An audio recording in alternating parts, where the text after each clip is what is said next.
Good morning guys, তোমাদের সঙ্গে share করছি আর একটা নতুন মিনি ব্লগ, যেখানে সুন্দরবনের ডে 2 কোথায় কোথায় ঘুরতে যাচ্ছি সেই বিষয় নিয়ে আজকে তোমাদের এই ভিডিওটা দেখাবো। বোটে চাপার আগে আমরা একটু চা খেয়ে নিই। চা খাওয়ার পর আমরা বোটে চাপি আর জলের দৃশ্য দেখতে দেখতে আমরা পৌঁছে যাই প্রথম জায়গায়। সুধন্যা খালি জায়গাটার নাম, যেখানে অনেক ধরনের গাছ আছে যেগুলো আমরা ভূগোলে পড়েছি, লাইফ সায়েন্সে পড়েছি। সেই সব গাছগুলো এই জায়গায় আছে। সুন্দরবন একটা গ্রামীণ পরিবেশ, যেখানে মানুষ কিভাবে জীবিকা নির্বাহ করে, মধু কেটে মধু বিক্রি করে, ওই সব বিষয় আমাদেরকে গাইড বলছিল। তো ওখান থেকেই আমরা জানতে পারি কিভাবে কি হয় সব কিছু। অল টোটাল যারা যারা সুন্দরবন গেছে তারা তো অবশ্যই জানে। ওখানে গড়ান, মধু গাছ, সব রকম গাছ দেখেছি। তারপর শ্বাসমূল, যেগুলো লাইফ সায়েন্সে আছে, ভূগোলে আছে, ওইগুলোই।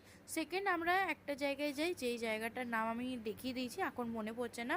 তো এই জায়গাটাতেও বাঘ দেখার আর কুমির দেখার চান্স বেশি ছিল, কিন্তু আমরা কিছুই দেখতে পাইনি। আজকের মিনি ব্লগটা এতটাই, ভালো লাগলে লাইক করবেন।